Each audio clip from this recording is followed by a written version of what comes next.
പെന്തിക്കോസ്തി പെരുന്നാളിനായി കാത്തിരിക്കുന്ന ഈ സമയത്ത് പെന്തിക്കോസ്തിക്ക് മുമ്പുള്ള ഞായറാഴ്ചത്തെ ആരാധനയ്ക്കായി നമ്മൾ ഒരുങ്ങുന്നു.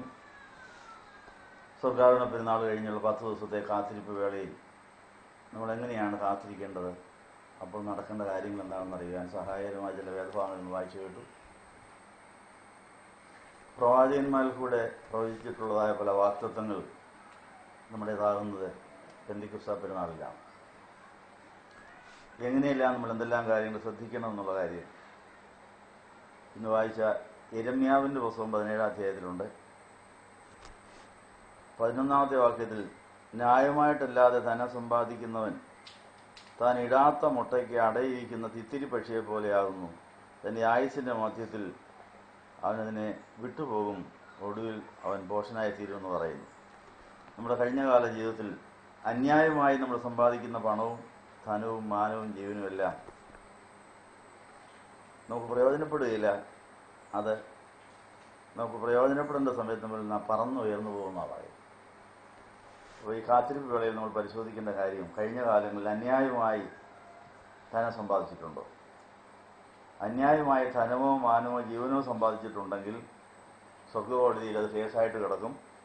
ഉടനെ ആ കേസിൻ്റെ ദുരന്തഫലങ്ങളൊന്നും അനുഭവിക്കുകയില്ല, കുറേ കഴിഞ്ഞേ പറ്റുള്ളൂ. അതിനൊരു ഉദാഹരണമാണ് പറഞ്ഞിരിക്കുന്നത്. യിരെമ്യാ പ്രവാചകന് പരിചയമുള്ള ഒരു തിത്തിരി പക്ഷിയുടെ കാര്യം. തിത്തിരി പക്ഷി നമുക്കിവിടെ കേരളത്തിൽ കണ്ടിട്ടുണ്ടോ? ഇല്ല. തിത്തിരി പക്ഷി, അങ്ങനെ ഒരു പക്ഷിയുണ്ട്. കേരളത്തിലെങ്കിലും ഇല്ലേ? പക്ഷേ യിരെമ്യാവിൻ്റെ സ്ഥലത്തുണ്ടായിരുന്നു. തിത്തിരി പക്ഷിയുടെ സ്വഭാവം എന്നാണെന്നറിയാവോ? അതിന് സ്വന്തമായിട്ട് മുട്ടയിടാൻ കഴിവില്ല. അത് വല്ലവരും മുട്ടയിടുന്ന കൂടിനകത്ത് കയറി നീങ്ങിയിരിക്കും. വല്ല പക്ഷികളും ഇടുന്ന മുട്ടയിരിക്കുന്ന കൂടിനകത്ത് കയറി അന്യായമായിട്ട് അതിക്രമം ചെയ്തെങ്കിരിക്കും. മറ്റേ പക്ഷി വരും, അതിൻ്റെ സ്വന്തം പക്ഷി വരുമ്പോൾ അതിനെ ഓടിച്ചു കളയും.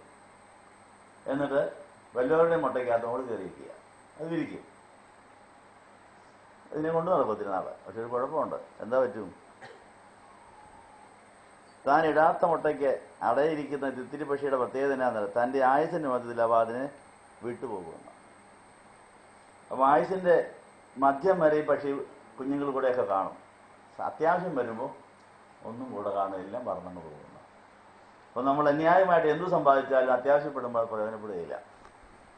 അപ്പോൾ നമ്മൾ ഇത്രയും നാൾ സമ്പാദിച്ച ധനം, മാനം, ജീവൻ മുതലായ അന്യായമായിട്ടാണെങ്കിൽ ആ തിത്തിരി പക്ഷി അന്യായമായിട്ട് അടയിൽ നിന്ന് വളർത്തിയെടുത്ത പക്ഷികൾ പറന്നു ഇനി അതിൻ്റെ ആടിൽ തിരിച്ചു വരികയില്ലെന്നാണ് പറയുന്നത്. അങ്ങനെ ഒരു ശിക്ഷ നമുക്കുണ്ടാകാൻ സാധ്യതയുണ്ട്.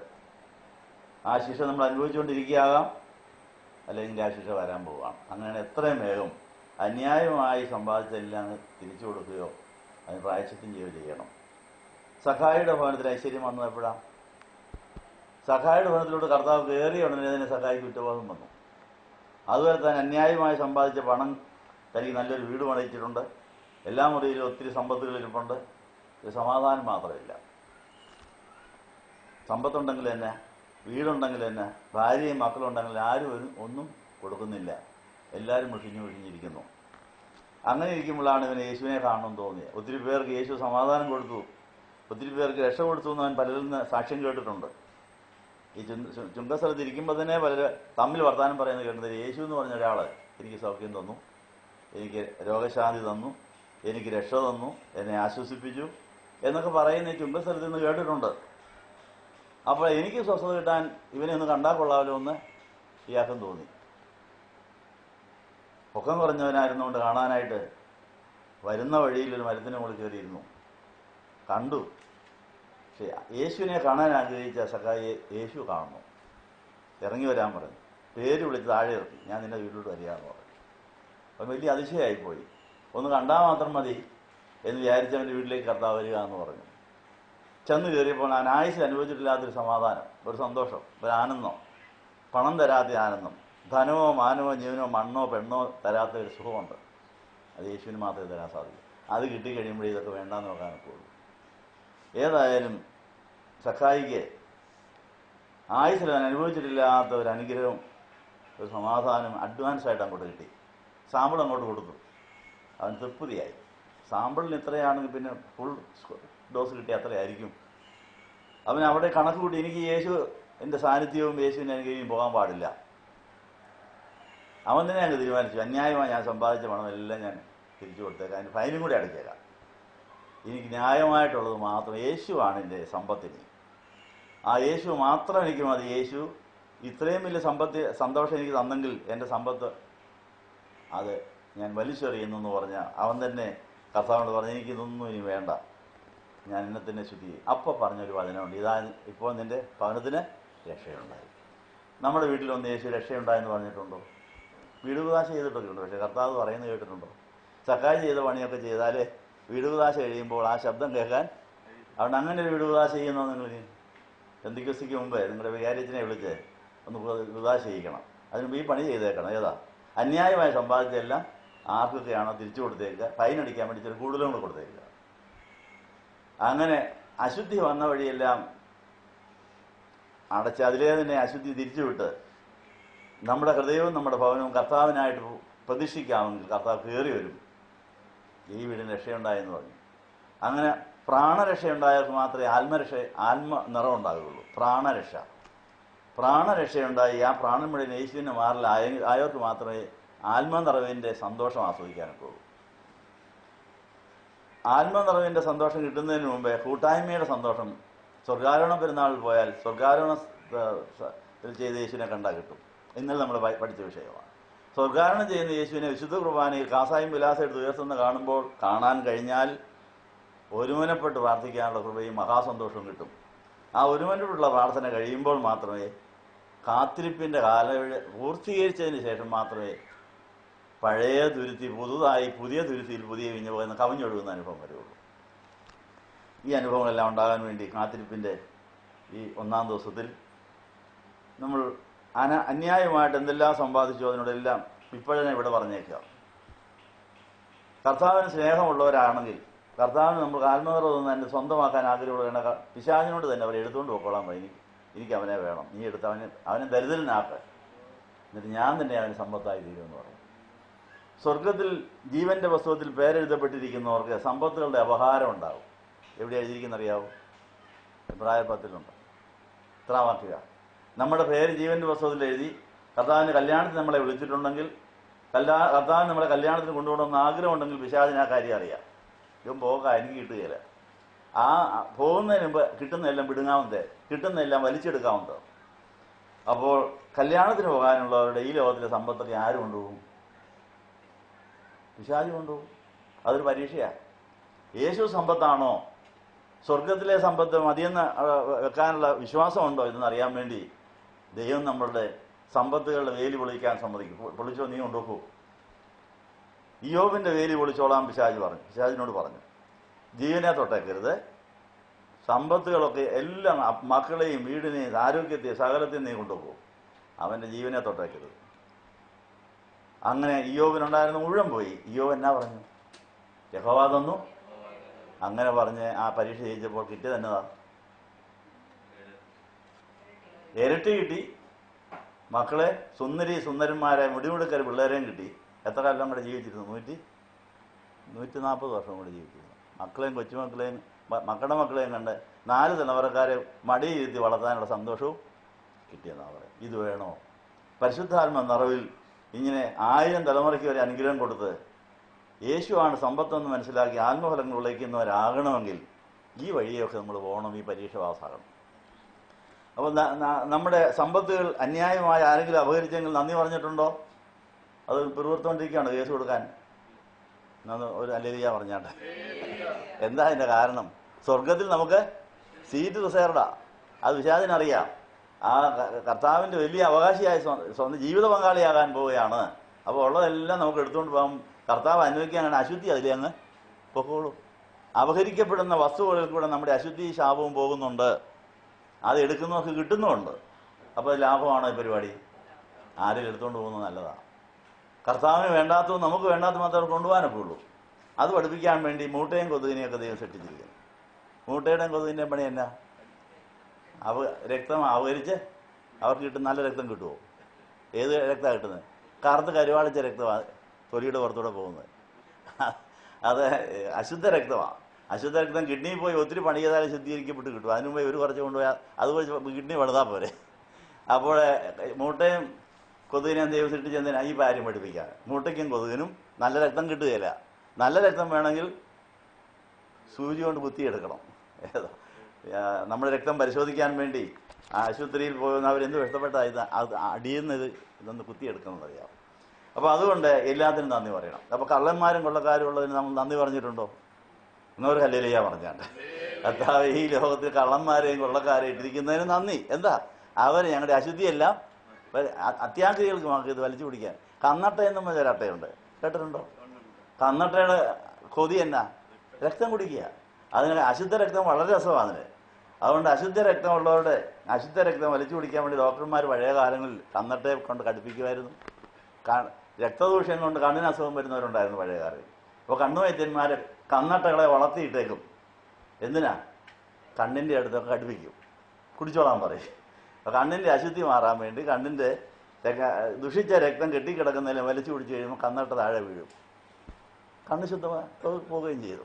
അപ്പം ഇങ്ങനെ കന്നട്ടയെ പോലെ വേണം വേണം വേണം വേണം അപഹരിക്കണം അപഹരിക്കണം എന്ന് പറയുന്ന ജീവികൾ മനുഷ്യരെ ഈ ലോകത്തിൽ കാണും.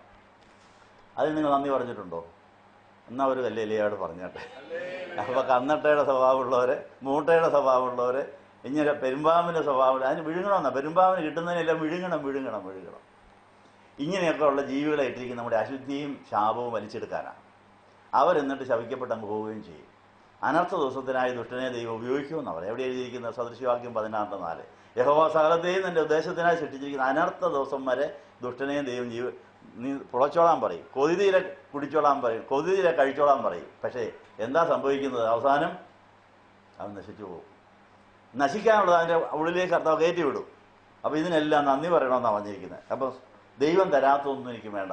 ദൈവം തരാത്ത ആരെയും ഒന്നിനെയും കണ്ണു വയ്ക്കരുത്. അത് പിശാചിൻ്റെ തന്ത്രമാണ്. നമ്മളെ അശുദ്ധിയുടെ വേസ്റ്റ് പാത്രമാക്കാൻ വേണ്ടിയാണ്. ദൈവം 10 കൽപ്പനയിൽ വിലക്കിയിരിക്കുന്ന കാര്യങ്ങളെല്ലാം നമുക്ക് അശുദ്ധി വരുന്നതും ശാപം വരുന്നതുമായ കാര്യമാണ്. ആ കാര്യങ്ങൾ ആർത്തിയോടെ ചെയ്യുന്നവർ അശുദ്ധി ശാപം വലിച്ചെടുക്കുകയാണ്. അതുകൊണ്ട് ദൈവം അവരെ ഉടനെ കൊല്ലുന്നില്ല. നീ കൊതി തീരെ കുടിച്ചോ വലിച്ചോ എടുത്തോന്നും പറയും. മോഷ്ടാക്കളെ ഉടനെ കർത്താവ് തല്ലിക്കൊല്ലുന്നുണ്ടോ? കള്ളന്മാരെ ഉടനെ തല്ലിക്കൊല്ലുമോ? നീ കൊതി തീരെ മോഷ്ടിച്ചോളാൻ പറയും. അവനെ കൊണ്ട് ജയിലിൽ കൊണ്ടേയിടും. അവിടെയും അവൻ അവിടെ കിടക്കും. ഇങ്ങനെ കള്ളന്മാരെയും കൊള്ളക്കാരെയും ദൈവം അവർ നശിക്കുന്നിടം വരെ നാശയോഗ്യമായത് ചെയ്യുവാനും നാശയോഗ്യമായത് വേസ്റ്റ് ഇടുന്ന വേസ്റ്റ് മാത്രമായിട്ട് ഉപയോഗിച്ച് അവസാനം നശിപ്പിച്ച് കളയും. ഈ ലോകം നശിക്കാനുള്ളതാണ്. ഈ ലോകം നശിക്കുമ്പോൾ നശിക്കാനുള്ളവർ ഇവിടെ കിടന്ന് നശിച്ചോളും. പുതിയ ആകാശത്തിലും പുതിയ ഭൂമിയിലും അവകാശമുള്ളവർ അവിടേക്ക് നിന്ന് പോവുകയും ചെയ്യും. അപ്പോൾ നമ്മൾ പെന്തിക്കോസ്തിക്ക് കാത്തിരിക്കുന്നതിന് മുമ്പ് ഈ കാലയളവിൽ വരാൻ പോകുന്ന പുതിയ ആകാശത്തിലും പുതിയ ഭൂമിയിലും ഒരു വീട് ബുക്ക് ചെയ്യുന്നോ? ബുക്കിംഗ് ആഫീസായത്. ഇപ്പോൾ ഒന്ന് പറഞ്ഞാൽ കർത്താവ് എനിക്കൊരു വീട് വേണം. എപ്പോഴാണ് ഞങ്ങളുടെ വീട് പൊളിയുന്നത്, എപ്പോഴാണ് ബോംബ് വീടെന്ന് അറിയാൻ മേല, എപ്പോഴാണ് തീകത്തൊന്നും അറിയാൻ മേല. ഇവിടുത്തെ വീട് പോയാലും സ്വർഗത്തിൽ എനിക്കൊരു വീട് വേണം. നീ പണിയാൻ പോയിരിക്കുന്നത് എൻ്റെ പേരിലൊരു വീട്, ഒരു 10 സെൻറ്റ് വരെ പോകും. അത് 1/2 ഏക്കർ വേണോ? 10 സെൻറ്റ് ആയാലും മതി. ഒരു വീടും പെരയിടും അന്ന് ബുക്ക് ചെയ്തേക്കണം. ഇത് എപ്പോഴാണ് പോകുമെന്ന് അറിയാൻ പാടില്ല. അങ്ങനെ ഈ കർത്താവിനോടുള്ള നിത്യത ജീവിതത്തിൽ നീ എനിക്ക് വീട് പണിയാൻ പോകുന്നു, എൻ്റെ ഉള്ളിൽ നീ വീട് പണിയണം. ആ കർത്താവ് വരുന്നവർ ജീവിക്കാൻ ഒരു കുടിലായാലും മതി, ഒരു ചെറിയ മുറിയായാലും മതി. അത് സ്വർഗം പോലെ ഞാൻ അതിനെ ഉപയോഗിച്ചോളാം എന്ന് പറഞ്ഞ് ഈ തിത്തിരി പക്ഷിയുടെ സ്വഭാവം കളയാമെങ്കിൽ നമുക്ക് ആത്മാവിൽ നിറയാൻ അവർക്ക് വേണ്ടി ഇന്ന് കുർബാനയെല്ലാം പോവാം. വീണ്ടും മുമ്പോട്ട് വരാം. സുവിശേഷം അധ്യായം 19, തിരുവചനങ്ങൾ 16 മുതൽ 30 വരെ. പെന്തക്കോസ്തിക്ക് മുമ്പുള്ള ഞായറാഴ്ച സന്ധ്യയ്ക്ക് വായിക്കേണ്ട വേദഭാഗം ഇന്നേ വായിച്ച് അടുത്ത ഞായറാഴ്ചത്തെ ആരാധനയ്ക്കായിട്ട് ഒരുങ്ങുകയാണ്. വിശുദ്ധ മത്തായി 19:16 മുതൽ വായിക്കുന്നു. ഒരുവൻ അടുത്ത് ചെന്ന് യേശുവിനോട്, നല്ലവനായ ഗുരു, എനിക്ക് നിത്യജീവൻ ഉണ്ടാകുവാൻ ഞാൻ എന്താണ് ചെയ്യേണ്ടത് എന്ന് ചോദിച്ചു. യേശുവിനോട്, നീ എന്നെ നല്ലവനെന്ന് വിളിക്കുന്നത്? ദൈവം ഒരുവനെ നല്ലവനായിട്ടുള്ളൂ. ജീവനിൽ പ്രവേശിക്കുവാൻ നീ ആഗ്രഹിക്കുന്നെങ്കിൽ കൽപ്പനകൾ ആചരിക്കുക എന്ന് പറഞ്ഞു. അവൻ യേശുവിനോട്, കൽപ്പനകൾ ഏവാ എന്ന് ചോദിച്ചു. അതിന് യേശു അവനോട് പറഞ്ഞു, കൊല ചെയ്യരുത്, വ്യഭിചാരം ചെയ്യരുത്, മോഷ്ടിക്കരുത്, കള്ളസാക്ഷി പറയരുത്, പിതാവിനെയും മാതാവിനെയും ബഹുമാനിക്കണം, നിന്നെപ്പോലെ നിന്റെ അയൽക്കാരനെ സ്നേഹിക്കണം എന്നിവ തന്നെ. ആ യുവാവ് അവനോട്, ഇവയെല്ലാം എൻ്റെ ബാല്യം മുതൽ ഞാൻ ആചരിക്കുന്നു, ഇനി എന്താണ് കുറവ് എന്ന് ചോദിച്ചു. യേശു അവനോട് പറഞ്ഞു, പൂർണ്ണനാകുവാൻ നീ ആഗ്രഹിക്കുന്നെങ്കിൽ നീ പോയി നിന്റെ സമ്പാദ്യം വിറ്റ് ദരിദ്രർക്ക് കൊടുക്കുക, നിനക്ക് സ്വർഗത്തിൽ നിന്ന് ക്ഷേമം ഉണ്ടാകും, പിന്നെ എൻ്റെ പിന്നാലെ വരിക. എന്നാൽ ആ യുവാവ് വളരെ സമ്പത്തുള്ളവനായിരുന്നതുകൊണ്ട് ആ വചനം കേട്ട് ദുഃഖിതനായി മടങ്ങിപ്പോയി. യേശു തന്റെ ശിഷ്യന്മാർ അരുളി ചെയ്തു, സത്യമായി ഞാൻ നിങ്ങളോട് പറയുന്നു, ധനവാൻ സ്വർഗരാജ്യത്തിൽ പ്രവേശിക്കുന്നത് പ്രയാസമാകുന്നു. ഞാൻ വീണ്ടും നിങ്ങളോട് പറയുന്നു, ധനവാൻ ദൈവരാജ്യത്തിൽ പ്രവേശിക്കുന്നതിനേക്കാൾ എളുപ്പം ഒട്ടകം സൂചിക്കുഴയിൽ കൂടി കടക്കുന്നതാകുന്നു. ശിഷ്യന്മാർ അത് കേട്ടപ്പോൾ വിസ്മയഭരിതരായി ചോദിച്ചു, അങ്ങനെയെങ്കിൽ രക്ഷ പ്രാപിക്കാൻ ആർക്ക് കഴിയും? യേശു അവരെ സൂക്ഷിച്ചു നോക്കിയിട്ട്, ഇത് മനുഷ്യർക്ക് സാധ്യമല്ല, എന്നാൽ ദൈവത്തിന് സാധ്യമാണ് എന്നരുളി ചെയ്തു. സ്വല്പസമയം ഇരിക്കാം. പെന്തിക്കോസ്തിക്ക് മുമ്പുള്ള ഞായറാഴ്ച സന്ധ്യയ്ക്ക് വായിക്കേണ്ട വേദഭാഗം വായിച്ചു തുടങ്ങിയിട്ടേ ഉള്ളൂ. ബാക്കി ഇനി വരുന്ന ദിവസങ്ങളിൽ നമ്മൾ വായിക്കാനുണ്ട്. ഈ വേദഭാഗത്തിൽ നിന്ന് കാത്തിരിപ്പിന്റെ വേളയിൽ നമ്മൾ ചെയ്യേണ്ട കാര്യങ്ങളുടെ പട്ടിക ഇതിനകത്തുണ്ട്. യിരെമ്യാ പ്രവചനത്തിൽ നിന്നും യെശയ്യാ പ്രവചനത്തിൽ നിന്നും 40-ാം സങ്കീർത്തനത്തിൽ നിന്നും സ്വസ്ഥമായി കാത്തിരിക്കേണ്ട കാര്യം അവിടെ എഴുതിയിട്ടുണ്ട്. സ്വസ്ഥതയുടെ അനുഭവം. സ്വസ്ഥതയുള്ളവർക്ക് കാത്തിരിക്കാനൊക്കെ. അസ്വസ്ഥരായിരിക്കുന്ന കലങ്ങി മറിഞ്ഞ് ഓടി ബഹളം വെച്ച് നടക്കും. അപ്പൊ സ്വർഗാരോഹണ പെരുന്നാൾ സംബന്ധിക്കുന്നവർ കിട്ടുന്ന ഒരു അനുഗ്രഹമാണ് സ്വസ്ഥത, മഹാസന്തോഷം, കാത്തിരിക്കാനുള്ള ധൈര്യം, എല്ലാം ഇടാനുള്ള മനസ്സ്. സ്വർഗാരോഹണ പെരുന്നാളിനെ സ്വർഗത്തിലേക്ക് കയറി പോകുന്ന യേശുവിനെ കാണാൻ കഴിഞ്ഞാൽ കിട്ടുന്ന ഒരു വലിയ ശക്തിയുണ്ട്. അത് ഇന്നലത്തെ വേദഭാഗത്തിലുണ്ടായിരുന്നു. ഏലിയ ഉടലോടെ സ്വർഗത്തിൽ പോകുന്നത് കാണാൻ സാധിച്ചതായി എലീശായ്ക്ക് ഇരട്ടി ആത്മാവിനെ കിട്ടി. അത് ഏത് അധ്യായമാണ്? 2 രാജാക്കന്മാർ. അപ്പൊ എലീശായ്ക്ക് ഇരട്ടി ആത്മാവ് വേണമെന്ന് ആഗ്രഹം ഉണ്ടായിരുന്നു. പക്ഷെ അത് വ്യവസ്ഥയെ വെച്ചാ പറഞ്ഞത്. ഞാൻ എടുക്കപ്പെടുന്നത് നീ കാണുകയാണെങ്കിൽ കിട്ടുമെന്ന് പറഞ്ഞു. അങ്ങനെയാണ് അതിൻ്റെ അകത്ത് കണ്ണു പറിക്കാതെ നോക്കിക്കൊണ്ട് ഇരിക്കണമെന്നാണ്. അപ്പൊ ആത്മനിറവ് വേണമെങ്കിൽ എന്നാ വേണം? യേശുവിനെ കണ്ണു പറിക്കാതെ നോക്കണം, ഇടപെടാതെ അവന്റെ മുഖം അന്വേഷിക്കാം. 105-ാം സങ്കീർത്തനം, യഹോവയെയും അവന്റെ ബലത്തെയും തരുവീൻ, അവന്റെ മുഖത്തെ ഇടവിടാതെ അന്വേഷിക്കുകയും. 105-ാം സങ്കീർത്തനം എത്രാം വാക്യാ? എത്രയാ? 4. 105-ാം സങ്കീർത്തനം 4-ാം വാക്യം അനുസരിക്കുന്നവർക്ക് ആത്മാവിൽ നിന്ന് അറിയാനൊക്കെ ഉള്ളൂ. വല്ലയിടത്തും നോക്കി വല്ലവരെ നോക്കി നടന്നാൽ അവിടെ അശുദ്ധാത്മാവ് ഇങ്ങോട്ട് കയറും. അപ്പോൾ യഹോവയെ തന്നെ നോക്കാൻ പുത്രനെ നമുക്ക് തന്നിരിക്കുക. യഹോവയെ നോക്കാൻ നമ്മളെ സഹായിക്കാൻ വേണ്ടി യഹോവയുടെ സന്നിധിയിൽ സ്വർഗത്തിൽ ഒരു മാലാഹയെ നിർത്തിയിട്ടുണ്ട്. ഒരു മാലാഹയെ നമ്മുടെ കൂടെ നിർത്തിയിട്ടുണ്ട്.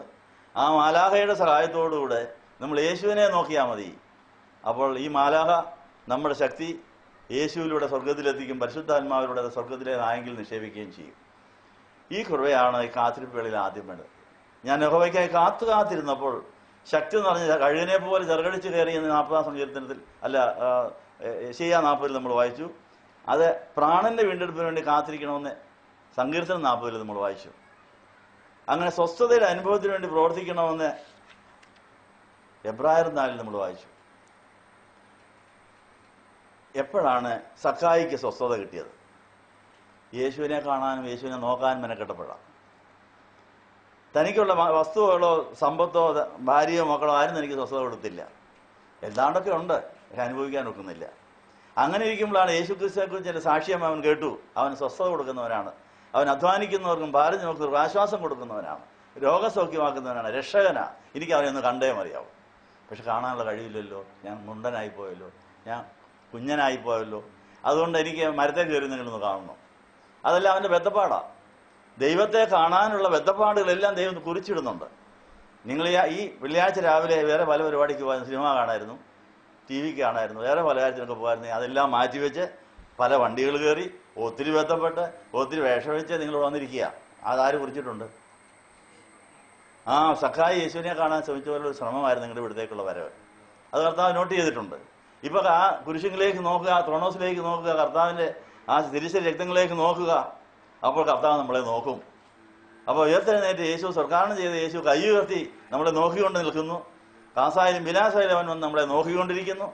ആ സഖായി പറഞ്ഞതുപോലെ തിത്തിരിപ്പക്ഷിയുടെ സ്വഭാവം ഞാൻ കളഞ്ഞിരിക്കുന്നു, ഞാൻ ഒത്തിരി വാരിക്കൂട്ടി, നീ എല്ലാം കളഞ്ഞിരിക്കുന്നു, പോട്ടെ, നീ കർത്താവ് മതി. അപ്പൊ താഴ്മയ്ക്കും യഹോഭക്തിക്കുള്ള പ്രതിഫലം ധനവും മാനവും ജീവനും. അതിവിടെ സദൃശ്യവാക്യം 22:4. ധനവും മാനവും ജീവനും ദൈവം തരേണ്ടതാ താഴ്മയ്ക്ക് യഹോഭക്തി ഉള്ളവർക്ക്. താഴ്മയെ ഭക്തിയും വർദ്ധിപ്പിച്ചാൽ മതി, ധനവും മാനം നമ്മളെ തേടി വരും. അത് കർത്താവ് എടുത്തു തരുന്നതായതുകൊണ്ട് വിശുദ്ധമായിരിക്കും, അതിനവിടെ ശാപം കാണുകയില്ല. കയറിയെടുക്കുന്നതിനകത്തെല്ലാം അശുദ്ധി കാണും. കർത്താവ് തരുന്നത് ശുദ്ധീകരിച്ചേ തരുള്ളൂ.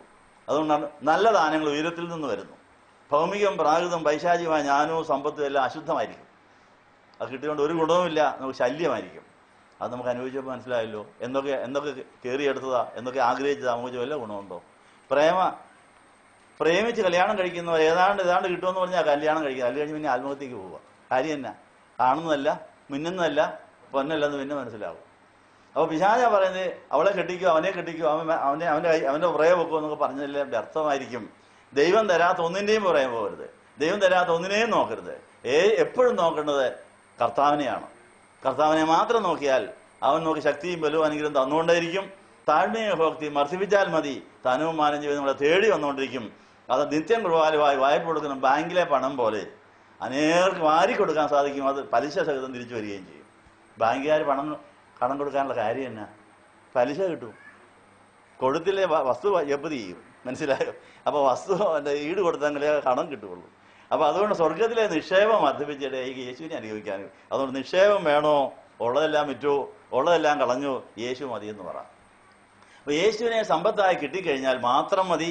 അവൻ നമുക്ക് സമ്പത്താണ്, അവൻ്റേത് മുഴുവൻ നമ്മുടേതായിരിക്കും. ഒന്നും നമ്മുടെ പേര് കിട്ടണമെന്നില്ല. യേശു പറഞ്ഞാൽ ഇത് എൻ്റേതാണെന്ന് പറഞ്ഞാൽ മതി. ഇവൾ എൻ്റേതാണ്, ഇവൻ എൻ്റേതാണെന്ന് കർത്താവ് ഒരു വാക്ക് പറഞ്ഞാൽ മതി. അപ്പച്ചൻ ഉടനെ തന്നെ കർത്താവിനുള്ളതെല്ലാം നമ്മുടെ പേരിലാകും. അങ്ങനെ യേശു ക്രിസ്തുവിൻ്റെ സഭാ മണവാട്ടിയുടെയും പേരിൽ എല്ലാ വസ്തുവകളിലും സ്വർഗത്തിലെ സകല നിക്ഷേപവും എഴുതി വെച്ചിരിക്കുക. യേശുവിൻ്റെ മണവാട്ടിയാണെന്ന് തെളിയിച്ച് വെച്ചാൽ മതി. അപ്പോൾ യേശുവിൻ്റെ അവകാശം നമുക്ക് കിട്ടും. പക്ഷെ കല്യാണമുറപ്പ് കഴിഞ്ഞിട്ടേ ഉള്ളൂ. കല്യാണം കഴിയാതെ എല്ലാം കിട്ടുമോ? കല്യാണം കഴിയുന്നതിന് മുമ്പ് വിവാഹ നിശ്ചയം കഴിഞ്ഞതാണെന്ന് പറഞ്ഞു വേണമെങ്കിൽ കടം കിട്ടും, അഡ്വാൻസ് ഒക്കെ കിട്ടും, അല്ലേ? അപ്പോൾ അതുകൊണ്ട് ആ ഉറപ്പ് വരുത്തണം. അപ്പോൾ യേശുവുമായുള്ള നമ്മുടെ ബന്ധം സജീവമാക്കിയാൽ സ്വർഗത്തിലെ പിതാവ് പറയും, എൻ്റെ മകൻ്റെ ഭാവി വധുവാണ്, അവൾക്ക് ഇന്നത് കൊടുത്തേരെ ഞാനത് കൈകാര്യം ചെയ്തോളാം എന്ന് പറഞ്ഞാൽ കർത്താവിൻ്റെ ഒരു വാക്ക് കിട്ടണം. അപ്പോൾ താഴ്മയും ഭക്തിയും വർദ്ധിപ്പിക്കാൻ ഈ നമ്മളുടെ കാത്തിരിപ്പിൻ്റെ വേള ഉതകട്ടെ എന്ന് ആശംസിക്കുന്നു. ഇന്ന് വായിച്ചതായ തിരുവചനത്തിൽ ഒരു കുറവുമില്ലെന്ന് തോന്നിയ ഒരു അഹങ്കാരിയായ ധനവാന്റെ കാര്യം ഇവിടെ വെച്ചിരിക്കുക. അവൻ പള്ളിയിൽ പോകുന്നവനാ, പ്രാർത്ഥിക്കുന്നവനാ, ദശാംശം കൊടുക്കുന്നവനാ, കുമ്പിടുന്നവനാണ്, വലിയ ആരാധന ഭക്തിയൊക്കെ കാണിക്കുന്ന ആളാണ്. എനിക്കിനി എന്നാ കുറവ്? കർത്താവിനൊരു സർട്ടിഫിക്കറ്റും കൂടെ കിട്ടിയാൽ നീ കൊള്ളാം, ബെസ്റ്റ്, മിടുക്കൻ, നീ ഭാഗ്യവാനാണെന്ന് പറയുമെന്നാണ് വിചാരിച്ചത്. കാരണം ജനങ്ങളെല്ലാം അവനെ പൊക്കിയടിക്കുന്നുണ്ട്. നല്ലൊരു മനുഷ്യൻ. അവൻ പള്ളിയിലും പോകുന്നു, ദാനധർമ്മവും ചെയ്യും, അവന് കരുണയുമുണ്ട്, പലതുമുണ്ട്. പക്ഷെ അവൻ്റെ ഒരു ഒറ്റ കുഴപ്പം, അവൻ്റെ സമ്പത്തുകളെല്ലാം അവൻ്റെ സ്വന്തമാണെന്ന് അവൻ വിചാരിച്ചു. അപ്പോൾ നമുക്കുള്ളത് സ്വന്തമാണെന്ന് വിചാരിച്ചാൽ നമ്മൾ അതിൻ്റെ സമ്പന്നൻ്റെ ഉടമയായി മാറുകയാണ്.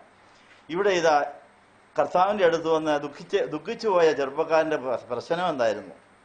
നീ പൂർണ്ണനാകാൻ ആഗ്രഹിക്കുന്നെങ്കിൽ നിന്റെ സമ്പാദ്യം പറ്റി ദരിദ്രർക്ക് കൊടുക്കുക, നിനക്ക് സ്വർഗത്തിൽ നിക്ഷേപം ഉണ്ടാകും, പിന്നെ എന്നെ അനുഗമിക്കാൻ പറഞ്ഞു. അതവന് മനസ്സിലായില്ല. എന്നാൽ ആ യുവ വളരെ സമ്പത്തുള്ളവനായിരുന്നുകൊണ്ട് ആ വചനം കേട്ട് ദുഃഖിതനായി മടങ്ങിപ്പോയി. പക്ഷെ ഇത് കേൾക്കുമ്പോൾ നമുക്കൊരു സങ്കടം തോന്നും. നമ്മളെ വഴിയാധാരാക്കാനാണോ ദൈവത്തിൻ്റെ യേശുവിൻ്റെ പരിപാടി? ഉള്ളതെല്ലാം പറ്റേച്ച് പിന്നെ നമ്മളെങ്ങനെ കഴിയുന്നു? ആ സംശയമില്ലേ? പിന്നെ എങ്ങനെയാണ് കാര്യം നടക്കുന്നത്? നമുക്ക് ഉണ്ണാനും എടുക്കാനും ജീവിക്കാനും ഒക്കെ ഇതൊക്കെ വേണ്ടേ? ഇതെല്ലാം വിറ്റേക്കാൻ പറഞ്ഞാൽ പിന്നെ എങ്ങനെ കാര്യം നടക്കും? അതിൻ്റെ മറുപടി ഇതാണ്. ഈ ധനവാന്റെ സമ്പത്ത് മുഴുവൻ അവൻ്റേതാണെന്നും അവനെ വിശ്വസിച്ച് അത് കൊണ്ടു നടക്കുകയായിരുന്നു. അവൻ്റെ ഹൃദയം നിറച്ച് ആ സമ്പത്തായിരുന്നു. ആ സമ്പത്തിനോട് യാത്ര പറയാൻ അവന് മനസ്സില്ലായിരുന്നതുകൊണ്ട് ദൈവത്തിൻ്റെ സ്ഥാനത്താണ് സമ്പത്ത് കയറിയിരുന്നത്. ദുഃഖിതനായി മടങ്ങിപ്പോയി. അപ്പോൾ നമ്മൾക്ക് ജന്മനാ തന്നെ പലരെയും സ്വന്തമായി കിട്ടിയിട്ടുണ്ട്. അമ്മയെ കിട്ടി, അപ്പനെ കിട്ടി, സഹോദരനെ കിട്ടി, സഹോദരിയെ കിട്ടി, വീട് കിട്ടി, നാട് കിട്ടി, ജോലി കിട്ടി, സൗന്ദര്യം കിട്ടി. ഇതെല്ലാം എൻ്റേതാണെന്ന് നടക്കുക. അതാണ് ആത്മനിറവിനുള്ള തടസ്സം, ദൈവത്തിന് നമ്മൾ കയറാനുള്ള തടസ്സം. അപ്പോൾ സൃഷ്ടാവിൻ്റെ സ്ഥാനം സൃഷ്ടി കയറി കൈപ്പറ്റാം. പ്രശ്നം മനസ്സിലായോ? നമ്മൾ ദൈവത്തിൻ്റെ ഒരു സൃഷ്ടിയാണ്.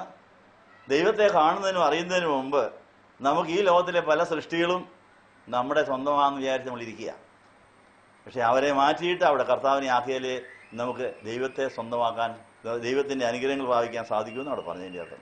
അതുകൊണ്ട് ഈ കാത്തിരിപ്പ് വേളയിൽ പെന്തക്കോസ്തിക്ക് മുമ്പുള്ള ഞായറാഴ്ച ദിവസം പിതാക്കന്മാർ നമ്മളെ പഠിപ്പിക്കുന്ന കാര്യം, എല്ലാ സമ്പത്തും ദൈവം നമുക്ക് ദാനമായി തന്നതാണ്. അത് അവനെ തന്നെ ഏൽപ്പിച്ച്, ദൈവമേ നീയാണ് എൻ്റെ സമ്പത്ത് എന്ന് പറഞ്ഞു കഴിയുമ്പോൾ ഈ സമ്പത്ത് കർത്താവ് നമ്മുടെ വിഭവത്തിനായിട്ട് കൈകാര്യം ചെയ്യാൻ ട്രസ്റ്റിയാക്കി നമ്മളെ മാറ്റും. അതാണ് വ്യത്യാസം. ഒരു പള്ളിയിൽ ലക്ഷക്കണക്കിന് കോടിക്കണക്കിന് ഒരുപാട് വസ്തുവകളുണ്ട്. അത് തിരഞ്ഞെടുക്കപ്പെട്ട ട്രസ്റ്റിയുടെ കയ്യിലായിരിക്കുന്നത്. അത് ട്രസ്റ്റിയുടെ സ്വന്തമാണോ? അല്ല. ട്രസ്റ്റി അത് കൈകാര്യം ചെയ്യുന്നത് പള്ളിക്ക് വേണ്ടിയാണ്, ദൈവത്തിന് വേണ്ടിയാണ്, ഒരു വലിയ സമൂഹത്തിന് വേണ്ടിയാണ്. അതിനെ കണക്കെഴുതിക്കൊണ്ടേയിരിക്കും. പൊതുയോഗം ആ കണക്ക് പാസ്സാക്കി അത് അംഗീകരിച്ച് കഴിയുമ്പോൾ അവൻ ആ ട്രസ്റ്റി ആയിരുന്നതിൻ്റെ അനുഗ്രഹവും ബഹുമാനവും ആദരവും ലഭിക്കും. പണമെല്ലാം അവിടെ ഭദ്രമായിട്ടിരിക്കുകയും ചെയ്യും. അപ്പം നമുക്കിപ്പോൾ ഉള്ള നമ്മുടെ സ്വന്തമാണെന്ന് പറഞ്ഞിരിക്കുക. അതെല്ലാം കർത്താവിനെ ഏൽപ്പിക്കാമെങ്കിൽ, കർത്താവിനെ കൊടുക്കാമെങ്കിൽ കർത്താവ് നമ്മളെ അതിൻ്റെ ട്രസ്റ്റിയാക്കും. കണക്ക് കൊടുത്താൽ മതി, കർത്താവിന് വേണ്ടി കൈകാര്യം ചെയ്യാൻ സാധിക്കും. പക്ഷെ ഇവിടെ മറ്റൊരു പ്രശ്നം, നമ്മളിപ്പോൾ കർത്താവിനെ സ്വന്തമാക്കാൻ വേണ്ടി നമുക്കുള്ളെല്ലാം വിൽക്കാൻ തീരുമാനിച്ചെന്നിരിക്കട്ടെ, വിറ്റ് ദരിദ്രർക്ക് കൊടുക്കണമെന്നാണ് പറഞ്ഞിരിക്കുന്നത്. ഏത് ദരിദ്രനാണ് കൊടുക്കേണ്ടത്? അപ്പോൾ അതൊരു പ്രശ്നം വരും. ഈ ഭൂമിയിൽ ദരിദ്രന്മാർ ഇത്രയുണ്ട്. ഏറ്റവും വലിയ ദരിദ്രനാണ് കൊടുക്കേണ്ടത്. ഈ ഭൂമിയിലേക്ക് ഏറ്റവും വലിയ ദരിദ്രൻ ആരാണെന്ന് പറയാമോ? യേശു ക്രിസ്തു. കാര്യം തന്നെ, യേശു എവിടെയാണ് ജനിച്ചത്? പാറപ്പത്തിൽ. നമ്മളാരെങ്കിലും പാറപ്പത്ത് ജനിച്ചിട്ടുണ്ടോ? നമ്മൾ നല്ല ഒന്നാമൻ പട്ടുമെത്തയിൽ, ആശുപത്രിയിലായിരിക്കാം, വീട്ടിലാണ്, എന്തെല്ലാം സൗകര്യത്തിനിടയിലാണ് നമ്മൾ ജനിച്ചത്. യേശുവിന് ജനിക്കാൻ അന്നുണ്ടായിരുന്ന വഴിയമ്പലത്തിൽ സ്ഥലമില്ലായിരുന്നു. കന്നുകാലിക്കൂട്ടിൽ പിന്നെ വന്ന് കടന്നേ ഉള്ളൂ. അവിടെ എങ്ങും സ്ഥലമില്ലായിരുന്നു. ഒരു പാറപ്പത്തിലാണ് ജനിച്ചത്. അപ്പോൾ യേശുവിനെ പോലെ ദരിദ്രനായി ജനിച്ച ആരെങ്കിലും ഭൂമിയിലുണ്ടോ? ഇല്ല. അങ്ങനെയാണെങ്കിൽ സ്വർഗത്തിൽ നിക്ഷേപം കിട്ടാൻ വേണ്ടി നമ്മുടെ വസ്തുവെല്ലാം വിൽക്കാൻ പോകുന്നു എന്ന് പറഞ്ഞ് നോട്ടീസ് പബ്ലിഷ് ചെയ്താൽ ആരായിരിക്കും ആദ്യം നമ്മുടെ അടുത്ത് വരുന്നത്? ഈശോ. ഞാനാ ദരിദ്രൻ, എനിക്ക് തന്നേരെ. എനിക്ക് നിങ്ങൾ തന്നാൽ ഞാൻ നിങ്ങൾക്ക് വേണ്ടി എൻ്റെ രക്തം നിങ്ങൾക്ക് തരാൻ വേണ്ടി പിന്നെ സമ്പത്ത് കൊണ്ടു നടക്കുമോ? അതിൻ്റെ ട്രസ്റ്റി ആക്കാമെന്ന് പറയും. അപ്പം അങ്ങനെയാണെങ്കിൽ ദൈവം നമുക്ക് തന്നിരിക്കുന്ന സകലതിനെയും വിറ്റിട്ട് അത് യേശു തന്നെ വിൽക്കാം. യേശു അത് കയ്യേക്കും. എന്നിട്ട് യേശു പറയും, നീ എൻ്റേതാണെങ്കിൽ ഞാൻ നിൻ്റേതാണെങ്കിൽ നീ എൻ്റെ തന്നിരിക്കുന്ന വഴി ഞാൻ സ്വർഗത്തിലെ ബാങ്കിൽ നിക്ഷേപിച്ച് വെക്കും. അതിൻ്റെ പലിശയും നിങ്ങൾക്ക് തരും. നീ അതിൻ്റെ മുതലുപിടിയായി കൈകാര്യം ചെയ്തോ, കണക്ക് ഞാൻ തന്നാൽ മതി, അതിന് നിങ്ങൾക്ക് പ്രതിഫലം കിട്ടുമെന്ന് പറയും.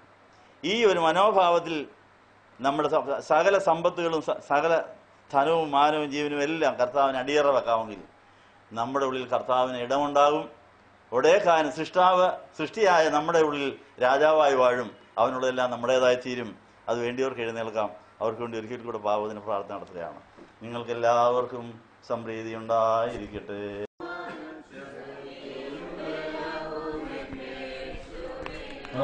മഹത്വവും ജ്ഞാനവും സ്വാഭവും ബഹുമാനം ശക്തിയും ബലവും കർത്താവിൻ്റെ നാമത്തിന് മഹത്വം ഉണ്ടാകട്ടെ. സ്വർഗ്ഗാരോഹണ പെരുന്നാൾ കഴിഞ്ഞ് ഇന്നലെ ആരംഭിച്ചതായ കാത്തിരിപ്പിൻ്റെ ആ അനുഭവങ്ങൾ ഇന്ന് തുടരുകയാണ്. ഈ രണ്ടാം ദിവസത്തിൽ നമുക്ക് കാത്തിരിപ്പിൻ്റെ സമയത്ത് കിട്ടേണ്ട അനുഗ്രഹങ്ങൾ എന്തെല്ലാമാണ്, കഴിഞ്ഞ കാലങ്ങളിൽ വന്ന ശാപങ്ങളെല്ലാം എങ്ങനെയാണ് മാറ്റുന്നത് എന്നൊക്കെ നമ്മൾ പഠിക്കുകയായിരുന്നു. യെരമ്യാവിൻ്റെ പുസ്തകം 17-ാം അധ്യായത്തിൽ 19 മുതൽ 27 വരെയുള്ള വാക്യങ്ങളിൽ ശബത്തിനെ ശുദ്ധീകരിക്കാനുള്ള ആഹ്വാനമാണ്. കർത്താവിൻ്റെ 10 കൽപ്പനയിൽ ശബത്തിനെ ആചരിക്കണം എന്ന് കർത്താവ് കർശനമായി നൽകിയിരുന്നു. കർത്താവ് തന്നെ ശബത്ത് ആചരിച്ച് കാണിച്ചു. 6 ദിവസം കൊണ്ടെല്ലാം സൃഷ്ടിച്ചിട്ട് 7-ാം ദിവസം സ്വസ്ഥനായി മാറിയിരുന്നു. ഈ ശബത്തിൻ്റെ ആവശ്യം എന്താ? സ്വസ്ഥതയുടെ ആവശ്യം എന്താണ്? ദൈവം വെളിപ്പെടുത്തി തരേണ്ട ഒരു ആവശ്യമാണ്. സർവശക്തനായ ദൈവനമ്പുരാന് പോലും 6 ദിവസത്തെ സൃഷ്ടിപ്പിന് ശേഷം 7-ാം ദിവസം വിശ്രമം ആവശ്യമായിരുന്നു. സർവശക്തനായ സർവ്വവ്യാപിയായ സർവ്വവല്ലഭനായ ദൈവനമ്പുരാൻ എന്തിനാ വിശ്രമം? പക്ഷേ അത് ദൈവം തന്നെ കണ്ടെത്തിയ ഒരു ആവശ്യമാണ് വിശ്രമം. വിശ്രമിക്കുന്നതിൽ കൂടെ മാത്രം കിട്ടുന്ന ശക്തിയുണ്ട്. വിശ്രമത്തിൽ മാത്രം നടക്കുന്ന അദൃശ്യമായ വേലകളുമുണ്ട്. വിശ്രമം എന്ന് പറയുമ്പോൾ നമ്മൾ ചുമ്മാതിരിക്കുകയാണെന്നല്ല എൻ്റെ അർത്ഥം. ശരീരം വിശ്രമിക്കുമ്പോൾ നമ്മുടെ ശരീരത്തിൻ്റെ ഉള്ളിൽ നടക്കുന്ന പല വേലകളുണ്ട്. ശരീരം വേല ചെയ്യുമ്പോൾ നമ്മുടെ ശരീരത്തിൻ്റെ ഉള്ളറയിലുണ്ടാകുന്ന പല ക്ഷീണിച്ചു പോകുന്ന വശങ്ങളുണ്ട്. അപ്പോൾ 6 ദിവസം വേല ചെയ്തിട്ട് അല്ലെങ്കിൽ 7 ദിവസം വേല ചെയ്തിട്ട് 8-ാം ദിവസം നമ്മൾ വിശ്രമിക്കുന്ന സമയം അത് പാഴായി പോകുന്ന സമയമായിട്ട് വിചാരിക്കരുത്. നമ്മൾ 7 ദിവസമോ അല്ലെങ്കിൽ 6 ദിവസമോ ചെയ്ത വേലയുടെ ബാക്കി പണി വിശ്രമിക്കുമ്പോൾ മാത്രം നടക്കുന്ന ചില പണികളുണ്ട്. ദൃശ്യവും അദൃശ്യവുമായ പ്രത്യക്ഷവും പരോക്ഷവുമായ പല വേലകളുണ്ട്. നമ്മൾ ഈ പുറമേ നടക്കുന്ന വേലയെക്കുറിച്ച് നമുക്ക് ബോധമുള്ളൂ. പക്ഷെ അകമേ നടക്കുന്ന വേലയെക്കുറിച്ച് ഉൾക്കാഴ്ചയുണ്ടെങ്കിൽ മാത്രമേ അതിനും നമ്മൾ അവസരം നൽകൂ എന്നുള്ള കാര്യം ഓർപ്പിക്കുന്നു. പിതാവായ ദൈവത്തമ്പുരാൻ 6 ദിവസം വേല ചെയ്തതിന് ശേഷം, അതായത് സൃഷ്ടിച്ചതിന് ശേഷം 7-ാം ദിവസം എന്ത് ചെയ്യുകയായിരുന്നു? 7-ാം ദിവസം സ്വസ്ഥമായിരുന്നിട്ട് ഈ 6 ദിവസം സൃഷ്ടിച്ച സാധനങ്ങളെല്ലാം ഇനി സൃഷ്ടിക്കാൻ പോകുന്ന മനുഷ്യർക്ക് പ്രയോജനപ്പെടാൻ വേണ്ടി അതിനെ പൂർത്തീകരിക്കുകയായിരുന്നു. ഈ 6 ദിവസം സൃഷ്ടിച്ചത്, ഈ സൃഷ്ടികൾ മുഴുവനും 6-ാം ദിവസം സൃഷ്ടിക്കുന്ന മനുഷ്യന് വേണ്ടിയായിരുന്നു. മനുഷ്യനത് പ്രയോജനപ്പെടുവാൻ വേണ്ടി അതെല്ലാം ക്രമീകരിക്കുകയാണ്. നമുക്കുള്ള സാധനം നമുക്ക് പ്രയോജനപ്പെടണമെങ്കിൽ അതിനെ ഒന്ന് ക്രമീകരിക്കേണ്ടതായിട്ടുണ്ട്, പാകപ്പെടുത്തേണ്ടതായിട്ടുണ്ട്. നമുക്കറിയാവുന്നൊരു കാര്യമാണ്. നമ്മുടെ വീട്ടിൽ ചാക്കുംപടി അരി ഇരിപ്പുണ്ടെങ്കിലും ചോറുണ്ണാനും പോകും. അതിന് എടുത്ത് പാകം ചെയ്ത് കറിയുമായിട്ട് ചേർത്ത് കഴിക്കുമ്പോഴാണ് നമുക്ക് ലഭിക്കുന്നത്. അരി അവിടെ ഇരിപ്പുണ്ട്, കറി വെക്കാനുള്ള സാധനങ്ങളെല്ലാം സ്റ്റോറിലിരിപ്പുണ്ട്, അത് കടയിലിരിപ്പുണ്ട്. പക്ഷേ അത് നമ്മുടെ രക്തമായി മാറണമെങ്കിൽ നമ്മൾ ചെയ്യേണ്ട ചില കാര്യങ്ങളുണ്ട്. അപ്പോഴാണ് അത് രക്തമായി നമുക്ക് സ്വസ്ഥത നൽകുന്നത്. നമ്മുടെ ശരീരത്തിലേക്ക് പ്രവേശിക്കുന്ന ആഹാരം തന്നെ മണിക്കൂറുകൾ വേല ചെയ്തിട്ടാണ് അത് രക്തമാക്കി മാറ്റുന്നത്. അതുകൊണ്ട് ആഹാരം കഴിച്ചിട്ടൊന്ന് കിടന്നു കൊടുക്കുന്നത് നല്ലതാണ്. അതെന്തിനാ? ആഹാരം കഴിച്ചിട്ടൊന്ന് വിശ്രമിക്കുന്നത് നല്ലതാണ്. ഇതിൻ്റെ കാര്യം എന്താ? ആഹാരം കഴിച്ച സമയം ആമാശയത്തിൽ വലിയ പണികൾ നടന്നുകൊണ്ടിരിക്കുക. ആഹാരം പാകം ചെയ്യാനുള്ള ബദ്ധപ്പാടിൽ നമ്മുടെ ശരീരത്തിൻ്റെ ശക്തി മുഴുവൻ അങ്ങോട്ട് തിരിച്ചു വിട്ടിരിക്കുക. അപ്പോൾ ഒന്ന് വിശ്രമിച്ചു കൊടുത്താൽ വളരെ വേഗം ആ പണി നടക്കും. ആഹാരം കഴിച്ചിട്ട് ഉടനെ കഠിന പണിക്ക് പോയാൽ ആമാശയത്തിന് സങ്കടമാണ്, അത് ദഹിപ്പിക്കാനുള്ള ശക്തി കുറഞ്ഞു പോകും. എന്നാൽ ഒരു 10 മിനിറ്റ് ഒന്ന് വിശ്രമിച്ചു കൊടുത്താൽ ആമാശയത്തിന് വളരെ രസമാണ്, സന്തോഷമാണ്. ആ വലിയ കാര്യം ഞാൻ ഈ ലാക്കിന് ചെയ്യാമെന്ന് പറയും, പണി അങ്ങ് വേഗം തീർത്ത് രക്തമാക്കി തരാമെന്ന് പറയും. അങ്ങനെ എല്ലാ അവയവങ്ങളുടെയും ആവശ്യം മനസ്സിലാക്കി സ്വസ്ഥതയുള്ളപ്പോൾ മാത്രം നടക്കുന്ന പണികൾ വേറെയുണ്ട്. അതിൻ്റെ ഗുണം നമുക്ക് പിന്നെ കിട്ടുകയും ചെയ്യും. മറ്റൊരു ദൃഷ്ടാന്തം പറഞ്ഞാൽ, കോൺക്രീറ്റ് പണി നമുക്ക് വളരെ പരിചയമുള്ള ഒരു കാര്യമാണ്. സിമെൻ്റ് കൊണ്ട് ഒരു വീട് കോൺക്രീറ്റ് ചെയ്യുന്ന നമ്മൾ കാണുന്നുണ്ട്. തട്ടടിച്ച് കമ്പിയൊക്കെ ഇട്ട് കോൺക്രീറ്റ് കൂട്ടി അങ്ങനെ ഇട്ട് കഴിഞ്ഞാൽ പിന്നെ 21 ദിവസത്തേക്ക് അതിന് മുകളിൽ പിന്നെ ഒരു പണിയുമില്ല. പക്ഷെ ഒരു പണിയുണ്ട്, എന്താ? വെള്ളം ഒഴിച്ചിട്ടേക്കും. ചുമ്മാ ഇട്ടേക്കുകയല്ല, ഈ വെള്ളം വലിച്ചെടുത്ത് ഇത് ഉറയ്ക്കുക. അപ്പോൾ കോൺക്രീറ്റ് ചെയ്യുന്ന സമയം മേസ്ത്രിമാരും ജോലിക്കാരും മൈക്കാടുകാരും എല്ലാവരും കൂടെ കൊണ്ട് ഇത് മുകളിൽ കൊണ്ടുപോയിട്ട് ലെവൽ ചെയ്തിട്ട് കഴിഞ്ഞാൽ പിന്നെ രഹസ്യമായി നടക്കേണ്ട ചില പണികളുണ്ട്. പയ്യെ ക്രമേണ നടക്കേണ്ട, അത് വെള്ളവുമായിട്ട് പ്രതികരിച്ചിട്ടാണിത് ഉറപ്പുള്ള ഒരു വീടായിട്ട് മാറുന്നത്. കോൺക്രീറ്റ് കഴിഞ്ഞാൽ വെള്ളം ഒഴിച്ചില്ല എന്ന് സംഭവിക്കും, പൊട്ടിക്കേറി പോവും, അതിന് ഉറപ്പില്ലായിരിക്കും, അതെല്ലാം കൂടെ താഴെ വീഴും. അപ്പം നമ്മളുടെ പല കാര്യങ്ങളും പാഴായി പോയതിൻ്റെ കാര്യം പണി കഴിഞ്ഞതിന് ശേഷം എത്ര ദിവസം സ്വസ്ഥമായി മാറിയിരിക്കണം നമുക്ക് അറിവില്ലാത്തതുകൊണ്ട് സ്വസ്ഥമായിരിക്കുന്ന സമയത്ത് പണി ചെയ്താൽ ചെയ്ത പണി പാഴാകും. മറ്റൊരു ഉദാഹരണം പറഞ്ഞാൽ, കോൺക്രീറ്റ് ചെയ്ത ഉടനെ തന്നെ മേസ്ത്രിയുടെ പണി കഴിഞ്ഞു. ഏതെങ്കിലും പിള്ളേർ അതിന് മുകളിൽ കൂടി ഓടി ചാടി അങ്ങനെ ഇരിക്കും. കോൺക്രീറ്റ് ചെയ്ത സ്ഥലത്ത് അതിൻ്റെ മുകളിൽ കൂടെ കയറി ചെന്ന് ഓടുകയും ചാടുകയും ചവിട്ടുകയും ഒക്കെ ചെയ്തതെന്നായിരിക്കും. അവിടെ എല്ലാം പാട് വീഴും. അത് വേറെ പ്രാകൃതമായ വേറെ രീതിയിൽ അത് മാറിപ്പോകും. അത് ഉറച്ചു കഴിഞ്ഞാൽ പിന്നെ അങ്ങനെ ഇരിക്കും. ഇതുപോലെ നമ്മൾ പണി ചെയ്തതിന് ശേഷം ആരെയും തുടിക്കാതെ, ആരും തൊടാതെ, ആരും കാണാതെ, ആരും അറിയാതെ മാറ്റി വെക്കേണ്ട സ്ഥലമുണ്ട്. കോൺക്രീറ്റ് ചെയ്തിരിക്കുന്ന സ്ഥലം ഉറയ്ക്കുന്നിടം വരെ വെള്ളമൊഴിച്ച് അതിന് യാതൊരു ഭാരവും കൊടുക്കരുത്. അതിനെ തട്ടായി നിർത്തിയിരിക്കുന്നു. കോൺക്രീറ്റ് ചെയ്ത ഉടനെ തട്ട് മാറ്റി അങ്ങനെ ഇരിക്കും, അത് താഴെ വീഴും. അതുകൊണ്ട് അതിൻ്റെ ജോലി ചെയ്യണമെങ്കിൽ, അതിൻ്റെ വേല ചെയ്യണമെങ്കിൽ 21 ദിവസം അവധി കൊടുക്കണം. 21 ദിവസം രഹസ്യമായി ചെയ്യേണ്ട പണി ചെയ്യുന്നാൽ പിന്നെ തട്ട് മാറ്റിയാൽ അവിടെ നിൽക്കും. മുകളിൽ കൂടി ആരെല്ലാം കയറിയാലും ഓടിയാലും ചാടിയാലും അതിനൊരു കുഴപ്പമില്ല. അത് വളരെ ഭംഗിയായി അതിൻ്റെ പണി ചെയ്തു തരും. നമ്മുടെ കുടുംബജീവിതവും സഭാജീവിതവും സാമൂഹ്യ ജീവിതവും പാഴായി പോകുന്നതിൻ്റെ കാര്യം നമുക്ക് ഈ പരിജ്ഞാനമില്ല. നമ്മൾ വേല ചെയ്യേണ്ടപ്പോൾ ഉറങ്ങേണ്ടപ്പോൾ വേല ചെയ്യും, ഉറങ്ങേണ്ടപ്പോൾ ഉറങ്ങണം, വേല ചെയ്യേണ്ടപ്പോൾ വേല ചെയ്യണം, ആരാധിക്കേണ്ടപ്പോൾ ആരാധിക്കണം, വെള്ളം ഒഴിക്കേണ്ടപ്പോൾ വെള്ളം ഒഴിക്കണം, കുടിക്കേണ്ടപ്പോൾ കുടിക്കണം, കഴിക്കേണ്ടപ്പോൾ കഴിക്കണം, കക്കൂസി പോകേണ്ടപ്പോൾ കക്കൂസി പോകണം. ഇതെല്ലാം ക്രമമായി ചെയ്താലേ ആരോഗ്യം നിലനിർത്തുകയുള്ളൂ. കാര്യസ്ഥനായ പരിശുദ്ധാത്മാവ് നിയന്ത്രിച്ചാലേ ഈ കാര്യം നടക്കുകയുള്ളൂ. ഈ കാര്യം പഠിപ്പിക്കാൻ വേണ്ടിയ ദൈവം 6 ദിവസം എല്ലാം സൃഷ്ടിച്ചിട്ട് 7-ാം ദിവസം സ്വസ്ഥമായി മാറിയിട്ടുണ്ട്. നമ്മളും അതുപോലെ സ്വസ്ഥതയായി മാറിയിരിക്കണമെന്ന് പറയുമ്പോൾ ആ സമയത്ത് ദൈവം നമ്മുടെ അകത്ത് ചെയ്യുന്ന കാര്യങ്ങളുണ്ട്. ആ സ്വസ്ഥതയുടെ സമയത്ത് ചെയ്യേണ്ട പണി കഴിഞ്ഞാലേ പിന്നെ വേല ചെയ്യുമ്പോൾ അത് പ്രയോജനപ്പെടാൻ സാധിക്കുകയുള്ളൂ എന്നുള്ള കാര്യം ഓർപ്പിക്കണം. ഈ കാര്യം നിങ്ങൾ വീട്ടിൽ ചെന്ന് വിശദമായി പഠിക്കണം. യിരെമ്യാവിൻ്റെ പുസ്തകം 17-ാം അധ്യായത്തിൻ്റെ 19 മുതൽ അവസാനം വരെ ശബത്തിനെ ശുദ്ധീകരിക്കുവാനുള്ള ആഹ്വാനം തള്ളിക്കളഞ്ഞ ഇസ്രായേൽക്കാർക്കുണ്ടായ ശിക്ഷകൾ. നമ്മൾ കർത്താവിന് നമ്മുടെ ഉള്ളിൽ രഹസ്യമായി പ്രവർത്തിക്കാൻ അവസരം കൊടുക്കാൻ നമ്മൾ പാഴ്വേല ചെയ്തുകൊണ്ട് നമ്മൾ പണിതുപോലെ നമ്മൾ തന്നെ പാഴാക്കിയിട്ടുണ്ട്. അതിൻ്റെ ശിക്ഷ എങ്ങനെയൊക്കെയാണ് വരുന്നെന്നുള്ള കാര്യം ഇങ്ങനെയാണ് പറഞ്ഞു വെക്കുന്നത്. യഹോവ എന്നോട് ഇപ്രകാരം അരുളി ചെയ്തു, നീ ചെന്ന് യഹൂദ രാജാക്കന്മാർ അകത്തു വരികയും പുറത്തു പോവുകയും ചെയ്യുന്ന ജനത്തിൻ്റെ വാതിൽക്കലും യെരൂശലേമിൻ്റെ എല്ലാ വാതിലുകളിൽ നിന്നുകൊണ്ട് അവരോട് പറയുക, ഈ വാതിലുകളിലൂടെ അകത്ത് കടന്ന യഹൂദ രാജാക്കന്മാരും എല്ലാ യഹൂദന്മാരും യെരൂശലേമിലെ സകല നിവാസികളും യഹോവയുടെ എള്ളപ്പാട് കേൾക്കുകയും യഹോവ ഇപ്രകാരമല്ല ചെയ്യുന്നു, സൂക്ഷിച്ചുകൊള്ളുകയും ശബത്ത് നാളിൽ യാതൊരു ചുമടും ചുമന്ന് യെരൂശലേമിൻ്റെ വാതിലിലൂടെ അകത്ത് കൊണ്ടുവരരുത്.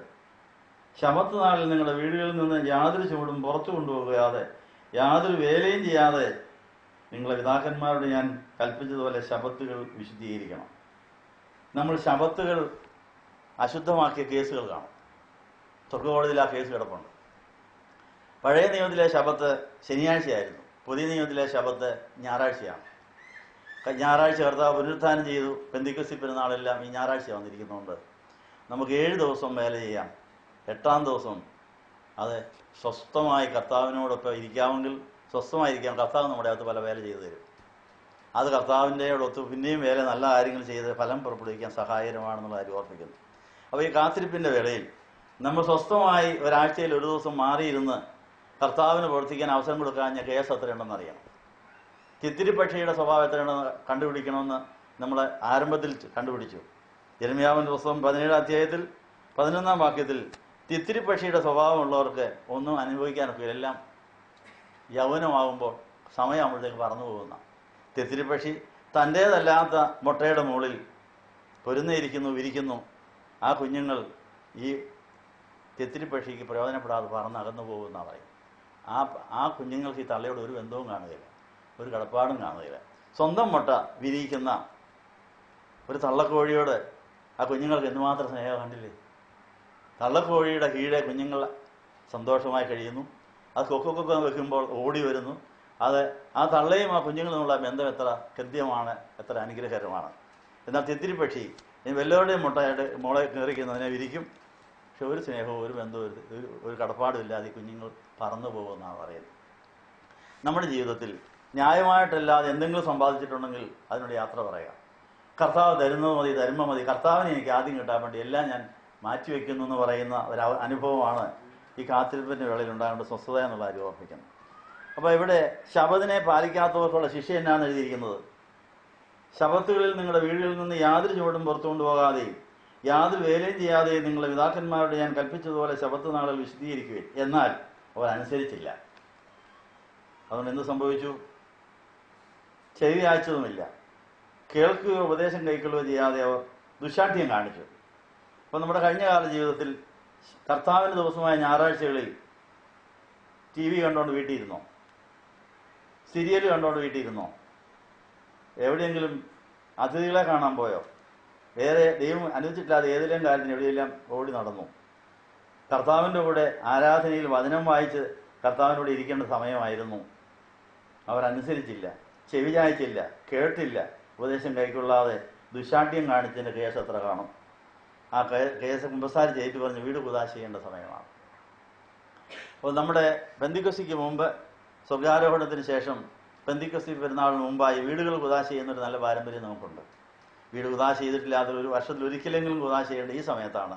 അങ്ങനെ നമ്മുടെ ഹൃദയവും നമ്മുടെ വീടും കുദാശ ചെയ്ത ശേഷം പെന്തിക്കോസ്തി പെരുന്നാളിൽ വന്നാൽ അതിൽ ആത്മാവിൽ നിറഞ്ഞ് നമ്മൾ ദൈവത്തിൻ്റെ ഭവനമാകും എന്നുള്ള കാര്യം ഓർപ്പിക്കുന്നു. നിങ്ങളോ ശബത്ത് നാളിൽ ഈ നഗരത്തിൻ്റെ വാതിലിലൂടെ യാതൊരു ചുമടും കൊണ്ടുവരാതെയും ശബത്ത് നാളിൽ യാതൊരു വേലയും ചെയ്യാതെയും അതിനെ വിശുദ്ധീകരിക്കേണ്ടതിന് എൻ്റെ വാക്ക് ജാഗ്രതയോടെ കേട്ട് അനുസരിക്കുകയാണെന്നുള്ള അനുഗ്രഹം പറയുന്നത്.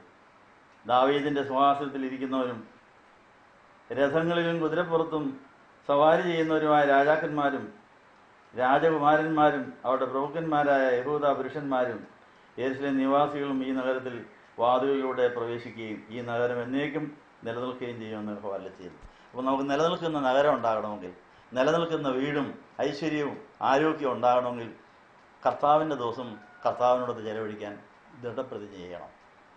അത് നമ്മൾ പലപ്പോഴും സൗകര്യപ്രദം ഞായറാഴ്ചയാണ് പല പണിയും ചെയ്യുന്നത്. പക്ഷേ ഞായറാഴ്ച കർത്താവിൻ്റെ ദിവസമാണ്.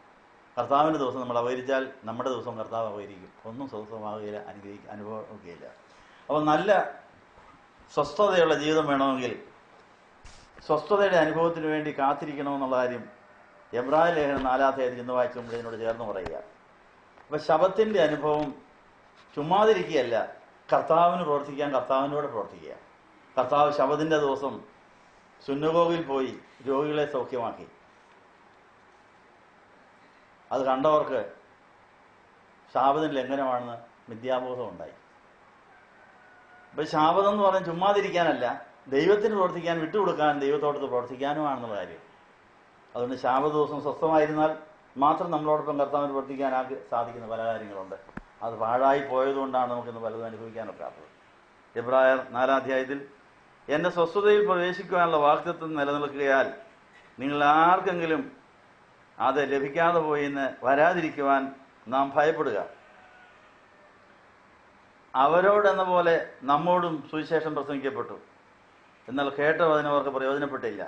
കാരണം കേട്ടത് അത് വിശ്വാസമായി പരിണമിച്ചില്ല.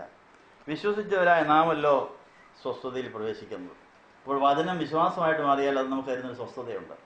ലോകസ്ഥാപനത്തിൽ തന്നെ അവൻ്റെ പ്രവൃത്തികൾ പൂർത്തിയാക്കിയെങ്കിലും അവർ എൻ്റെ സ്വസ്ഥതയിൽ പ്രവേശിക്കുകയില്ല എന്ന് ഞാൻ എൻ്റെ കോപത്തിൽ സത്യം ചെയ്തുവെന്ന് അതിൽ ചെയ്തിരിക്കുന്നുവല്ലോ. 7-ാം ദിവസം ദൈവം തന്നെ തൻ്റെ സകല പ്രവൃത്തികളിൽ നിന്നും വിശ്രമിച്ചു എന്ന് നാം 7-ാം ദിവസത്തെക്കുറിച്ച് ഒരിടത്ത് പറഞ്ഞിരിക്കുന്നു. എൻ്റെ സ്വസ്ഥതയിൽ അവർ പ്രവേശിക്കുകയില്ല എന്ന് ഇവിടെ പിന്നെയും അല്ല ചെയ്യുന്നു. അങ്ങനെ ഒരു ശാപം നമ്മുടെ മേലെ കിടപ്പുണ്ടോ? കർത്താവ് കൈ ഉയർത്തി നിനക്ക് സ്വസ്ഥത ഉണ്ടാകില്ല എന്ന് പറഞ്ഞെങ്കിൽ ആ ശാപം അനുഗ്രഹമായി മാറിയാലേ സ്വസ്ഥത ഉണ്ടാകുള്ളൂ. ഈ കാത്തിരിപ്പ് വേളയിൽ കർത്താവ് നിന്നെ കോപിപ്പിച്ച് നിനക്ക് സ്വസ്ഥത ഉണ്ടാകുകയില്ല എന്ന് കർത്താവ് പറയേണ്ടി വന്നിട്ടുണ്ടെങ്കിൽ അത് പിൻവലിച്ച് നിനക്ക് സ്വസ്ഥത ഉണ്ടാകട്ടെ എന്ന് പറയുന്ന അനുഗ്രഹം ലഭിക്കാനാണ് ഇനിയുള്ള ഈ ദിവസങ്ങൾ എന്നുള്ള കാര്യം ഓർപ്പിക്കുന്നു. ഈ 2-ാം ദിവസം തൊട്ട് ഇനി ബാക്കിയുള്ള 8 ദിവസങ്ങളും കർത്താവിൻ്റെ കൂടെ സ്വസ്ഥമായി മാറിയിരുന്ന് പുതിയ തുരുത്തിയായി പുതിയ വീഞ്ഞ് പകർന്ന് അത് നിറഞ്ഞു കവിഞ്ഞൊഴുകുന്ന അവസ്ഥയിൽ വരാനിടയാകട്ടെ എന്ന് ആശംസിക്കുന്നു. എന്നാൽ ചിലർ ഇനിയും അതിൽ പ്രവേശിക്കുവാനുണ്ട് എന്നത് നിലനിൽക്കുന്നു. മുമ്പേ സുവിശേഷം ശ്രവിച്ചവർ അനുസരണക്കേട് നിമിത്തം അതിൽ പ്രവേശിച്ചില്ല. മുമ്പ് സംസാരിച്ചിരുന്നത് പോലെ വളരെ കാലത്തിന് ശേഷം ദാവീദ് മുഖാന്തരം ഇന്ന് എന്നൊരു ദിവസം നിശ്ചയിച്ചിരിക്കുന്നു. ഇന്ന് നിങ്ങൾ അവൻ്റെ ശബ്ദം കേൾക്കുന്നെങ്കിൽ നിങ്ങളുടെ ഹൃദയം കഠിനമാക്കരുത്. യഹോവ അവർക്ക് സ്വസ്ഥത വരുത്തിയെങ്കിൽ മറ്റൊരു ദിവസത്തെക്കുറിച്ച് പിന്നീട് കൽപ്പിക്കുകയില്ലായിരുന്നു. ആകയാൽ ദൈവത്തിൻ്റെ ജനത്തിന് ഒരു ശബത്ത് വിശ്രമം ശേഷിച്ചിരിക്കുന്നു. ഈ കാത്തിരിപ്പ് വേള ആ വിശ്രമമാണ്. ദൈവം തൻ്റെ പ്രവൃത്തികളിൽ നിന്ന് വിശ്രമിച്ചതുപോലെ അവൻ്റെ സ്വസ്ഥതയിൽ പ്രവേശിച്ചവനും തൻ്റെ പ്രവൃത്തിയിൽ നിന്ന് വിശ്രമിക്കുന്നു. അതുകൊണ്ട് ആരും അനുസരണക്കേടിൻ്റെ അതേ ദൃഷ്ടാന്തം പിന്തുടർന്ന് വീഴാതിരിക്കേണ്ടതിന് ആ സ്വസ്ഥതയിൽ പ്രവേശിക്കുവാൻ പ്രയത്നിക്കുക. ഈ സ്വസ്ഥതയുടെ സമയത്ത് നടക്കുന്ന മറ്റൊരു പണി എബ്രായർ 4:12 ദൈവവചനമാകുന്ന വാള് ചെയ്യുന്നൊരു പണിയാണ്. ദൈവവചനമാകുന്ന വാള് നമ്മുടെ വ്യക്തിത്വത്തിൽ ചെയ്യേണ്ട ചില പണികളുണ്ട്. അത് സ്വസ്ഥമായിരിക്കുമ്പോൾ മാത്രമേ നടക്കുകയുള്ളൂ കാര്യം. ദൈവത്തിൻ്റെ വചനം ജീവന് ചൈതന്യമുള്ള ഇരുവായ്ത്തലയുള്ള ഏത് വാളിനേക്കാൾ മൂർച്ചയേറിയതാകുന്നു. അത് പ്രാണനെയും ആത്മാവിനെയും സന്ധിമജ്ജകളെയും വേർതിരിക്കുന്നതുവരെ തുളച്ചു ചെല്ലുന്നതും ഹൃദയത്തിലെ ചിന്തനകളും ആഗ്രഹങ്ങളെയും വിവേചിക്കുന്നതുമാകുന്നു. ഈ എബ്രായർ 4:12 പണി വചനമാകുന്ന വാൾ ചെയ്തിട്ടുണ്ടോ? അത് നമ്മൾ ഇരുന്ന് കൊടുത്തിട്ടുണ്ടോ? ദേഹവും ദേഹി ആത്മാവും കൂടെ കുഴഞ്ഞു മറിഞ്ഞു കിടക്കുന്ന ഒരവസ്ഥയാണ് നമ്മുടെ പിറന്നു വീഴുന്ന അവസ്ഥ. എന്നാൽ ദൈവത്തിൻ്റെ വചനമാകുന്ന വാൾ നമ്മുടെ ജീവിതത്തിലേക്ക് വന്നിട്ട് നമ്മുടെ ജീവിതത്തിൽ രക്ഷിക്കപ്പെട്ട ഒരു വശം നമുക്കുണ്ട്. അത് സ്വർഗത്തിൽ കർത്താവിൻ്റെ ഉള്ളിൽ മറച്ചു വെക്കണം. മാമോദീസായിൽ അത് ആരംഭിച്ചിട്ടുണ്ട്. മാമോദീസായിൽ നമ്മുടെ അന്നത്തെ പ്രാണൻ രക്ഷപ്പെട്ട് നമ്മുടെ ആത്മാവിനെ കർത്താവ് സ്വർഗത്തിൽ കൊണ്ടിരുത്തിയിട്ടുണ്ട്. എന്നാൽ എല്ലാ ദിവസത്തെയും പ്രാണൻ യേശുവിന് ജനിച്ച് വളർന്ന് സ്വർഗ്ഗാനം ചെയ്യാൻ നമ്മൾ വിട്ടുകൊടുക്കണം. ശരീരം അവസാനം മാത്രമേ രക്ഷപ്പെടുകയുള്ളൂ. അപ്പോൾ രക്ഷപ്പെടാത്ത ശരീരത്തെ ഒരു സൈഡിലേക്ക് മാറ്റി രക്ഷപ്പെട്ട ആത്മാവിനെ സ്വർഗത്തിലിരുത്തി രക്ഷപ്പെടേണ്ട പ്രാണനിൽ ശ്രദ്ധ കേന്ദ്രീകരിക്കുന്നതാണ് വചനത്തിൻ്റെ പണി. ഇന്ന് രക്ഷപ്പെടേണ്ട നമ്മുടെ പ്രാണനിൽ നമ്മുടെ ശ്രദ്ധ കേന്ദ്രീകരിച്ച് കർത്താവിൻ്റെ കൂടെ ഇരുന്ന് കൊടുക്കുമ്പോൾ നമ്മുടെ ഇന്നത്തെ പ്രാണനിൽ മറിയാമിന് വചനം കിട്ടിയതുപോലെ വചനം വന്ന്, വചനം മാംസം ധരിച്ച്, വചനം വളർന്ന്, വചനം മരിച്ച്, വചനം സ്വർഗാരോഹണം ചെയ്യുന്നത് കണ്ടു കഴിഞ്ഞാൽ പെന്തിക്കോസ്ത് നമുക്കുള്ളൂ. എല്ലാ ദിവസത്തെ പ്രാണനും ഈ അനുഭവം ഉണ്ടാകണം. എല്ലാ ദിവസത്തെയും രാത്രി പ്രാർത്ഥന എന്ന് പറയുന്നത് ഉയർപ്പിൻ്റെ അനുഭവമാണ്. പകൽ സമയത്ത് യേശുവിനോടുള്ള മരിക്കുകയാണെങ്കിൽ രാത്രി 4 നമുക്ക് സ്വർഗാരോഹണം ചെയ്ത് നമുക്ക് ഉയർത്തെഴുന്നേറ്റ് സ്വർഗാരോഹണം ചെയ്യാൻ സാധിക്കും. വിശുദ്ധ കുർബാന പുത്തൻ കുർബാനയാകണമെങ്കിൽ രാത്രി പ്രാർത്ഥന നടത്തി ഉയർപ്പിൻ്റെ അനുഭവത്തിൽ വരണം. അപ്പോൾ എല്ലാ കുർബാനയും പുത്തനായി തോന്നും, ഒരിക്കലും മടുപ്പ് തോന്നുകയില്ല. അപ്പോൾ ഈ കാര്യങ്ങൾ നമുക്ക് ഉണ്ടായിരിക്കുന്ന കുറവുകൾക്ക് പരിഹാരം വരുത്തുവാൻ വചനമാകുന്ന വാള് നീ എൻ്റെ ഹൃദയത്തിലേക്ക്, എൻ്റെ ജീവിതത്തിലേക്ക് വാ. രക്ഷപ്പെട്ട വശം കർത്താവിൻ്റെ ഉള്ളിൽ മറിച്ച്, രക്ഷപ്പെടാത്ത ശരീരം കൊണ്ട് മാറ്റി നിർത്തിയിട്ട് രക്ഷപ്പെടേണ്ട പ്രാണനിൽ എൻ്റെ ശ്രദ്ധ കേന്ദ്രീകരിച്ച് വചനം വിശ്വാസമായി പരിണമിച്ച്, വിശ്വാസം പ്രത്യാശയായി, പ്രത്യാശ ദൈവസ്നേഹമായി, അങ്ങനെ കർത്താവിന് വസിക്കാൻ പറ്റിയ വീടായിട്ട് എന്നെ പണിയാൻ എനിക്കുണ്ടാകുന്ന എല്ലാ കഷ്ടനഷ്ട വ്യാകുലങ്ങളും ദൈവഭവനം പണിക്കുള്ള ആയുധങ്ങളും സാധനങ്ങളുമായി പ്രയോജനപ്പെടുത്താനുള്ള ഏകാഗ്രതയും നിർമ്മലതയുമാണ് വചനമാകുന്ന വാൾ തരുന്ന ഏറ്റവും വലിയ കാര്യക്ഷമമായ അനുഗ്രഹം. അങ്ങനെ നമ്മൾ നാളുതോറും പ്രാണൻ രക്ഷപ്പെട്ട് യേശുവിനുള്ളിൽ മറിഞ്ഞിരുന്നാൽ കണ്ണടച്ച് തുറക്കുന്നുണ്ടെങ്കിൽ ശരീരം രൂപാന്തരപ്പെടുകയും തേജസ്കരിക്കുകയും ചെയ്യും. അങ്ങനെ ആ ശരീരം ഈ കാപ്പ പോലെ സുന്ദരമായ ഒരു വസ്ത്രമായി നമുക്ക് അണിയാൻ സാധിക്കും. അങ്ങനെ വീണ്ടെടുക്കപ്പെടുന്ന, തേജസ്കരിക്കപ്പെടുന്ന നമ്മുടെ ശരീരം നമ്മുടെ ആത്മാവിൻ്റെ വസ്ത്രമായി, കൂടാരമായി, കവചമായി മാറുമെന്നുള്ളത്. അങ്ങനെ വീണ്ടെടുപ്പിൻ്റെ പൂർത്തീകരണത്തിൽ യേശുവിൻ്റെ മണവാട്ടിയായി കല്യാണ മണ്ഡപത്തിൽ പ്രത്യക്ഷപ്പെട്ട് കർത്താവിൻ്റെ കൂടെ നിത്യജീവിതം നയിക്കാനുള്ള വിളി നമുക്കുണ്ട്. ആ പ്രത്യാശയോടെ നമ്മൾ യേശുവിനെ ഒന്നാം സ്ഥാനം കൊടുത്ത്, യേശു അന്നെല്ലാം അവനെ തന്നെ ഏൽപ്പിച്ച് ആ തല പറയുന്നതനുസരിച്ച് കൈകാര്യം ചെയ്താൽ നമുക്കൊന്നും ബന്ധനമാകില്ല. അല്ലെങ്കിൽ ബന്ധങ്ങളും സമ്പത്തുകളും ബന്ധനമായി മാറും. യേശു ഇത് കൈകാര്യം ചെയ്തില്ലെങ്കിൽ നമ്മൾ അതിൻ്റെ അടിയിൽ ശ്വാസം മുട്ടിച്ചാകും. ഒരു ധനവാനായ മനുഷ്യന് തനിക്ക് കിട്ടിയ ധനം മുഴുവൻ തൻ്റെ സ്വന്തമാണെന്ന് വിചാരിച്ച് തൻ്റെ ഹൃദയത്തിൻ്റെ കേന്ദ്രസ്ഥാനത്ത് അത് സൂക്ഷിച്ചു വെച്ചതുകൊണ്ട് അതൊരു കുറവായിട്ടാണ് പറഞ്ഞു. നിനക്കൊരു കുറവുണ്ട്, അത് നിൻ്റെ ഹൃദയത്തിൽ നിന്ന് മാറ്റ്, അതിനെ കർത്താവിൻ്റെ കൂടെ നീ കർത്താവിനെ അവിടെ പ്രവേശിപ്പിക്കുക. അപ്പോൾ നിനക്ക് സ്വർഗത്തിൽ നിക്ഷേപം ഉണ്ടാകും. ആ നിക്ഷേപം കൊണ്ട് മാത്രമേ സ്വർഗത്തിലെ കർത്താവിൻ്റെ കല്യാണത്തിൽ സംബന്ധിക്കാനൊക്കൂ, ആ പിശാചിനോട് പോരാടി ഇതിനെ തോൽപ്പിക്കാനൊക്കെ ഉള്ളൂ. ഈ കല്യാണത്തിന് പോകുന്ന സമയത്ത് പിശാച് പോരാടി നമ്മളെ പുറകോട്ട് പിടിക്കാതിരിക്കണമെങ്കിൽ സ്വർഗത്തിൽ സമ്പത്തുള്ളവർക്ക് മാത്രമേ സൂപ്പർ സോണിക് വിമാനത്തിൽ പറന്നു പോകാൻ സാധിക്കുകയുള്ളൂ. സൂപ്പർ സോണിക് വിമാനത്തിന് ഭയങ്കര വിലയാണ്, കോടിക്കണക്കിന് രൂപ വിലയുള്ള ആ വിമാനത്തിലാണ് ശത്രു സൈന്യത്തിൻ്റെ രാജ്യത്ത് ചെന്ന് ബോംബിട്ടിട്ട് ആ വിമാനം തിരിച്ചു വരും. ബോംബ് ഇടുന്നത് ആരും അറിയില്ല, പൊട്ടിയതിന് ശേഷം ഇവരും അറിയുള്ളൂ. അതുപോലെ ശബ്ദത്തെ വെല്ലുന്ന പ്രകാശ വേഗത്തിൽ സഞ്ചരിക്കാൻ കഴിയുള്ള ഒരു വാഹനം നമുക്കുണ്ടെങ്കിൽ മാത്രമേ നമ്മുടെ ഓരോ ദിവസത്തെ പ്രാണനെ സ്വർഗത്തിലെത്തിക്കാനും പിശാചിൻ്റെ താവളം തകർക്കാനും അവൻ നമ്മളെ പിടിക്കാതണം അവൻ അറിയാതെ തന്നെ യുദ്ധത്തിൽ വിജയിക്കാൻ സാധിക്കുന്നുള്ള കാര്യം ഓർപ്പിച്ചുകൊണ്ട് സ്വർഗത്തിൽ നിക്ഷേപം ഉണ്ടാകാൻ വേണ്ടി ഉള്ളതെല്ലാം കർത്താവിനെ ഏൽപ്പിച്ചേക്കുക, ഉള്ളതെല്ലാം ദരിദ്രർക്ക് വേണ്ടി മാറ്റി വെച്ചേക്കുക. അപ്പോൾ സ്വർഗത്തിലെ നിക്ഷേപം നമ്മുടേതാവും, നമുക്ക് യുദ്ധത്തിൽ പങ്കുചേരാൻ സാധിക്കും. അങ്ങനെ കണ്ണടച്ച് തുറക്കുന്നതിനിടയിൽ കർത്താവിൻ്റെ കല്യാണ മണ്ഡപത്തിലെത്തി കർത്താവിൻ്റെ മണവാട്ടിയായി തലയോട് ചേരുന്ന ഉടലായിത്തീരുമെന്ന കാര്യം ഓർപ്പിച്ചുകൊണ്ട് നമ്മളിപ്പോൾ നമ്മുടെ ധ്യാനം ഈ കാത്തിരിപ്പിൻ്റെ 2ാം ദിനം ഇങ്ങനെ സമാഹരിക്കുക. ഞങ്ങളെ സ്നേഹിക്കുന്ന ദൈവമേ, ഈ നല്ല ദിവസത്തിനായി ഞങ്ങൾ നന്ദി പറയുന്നു.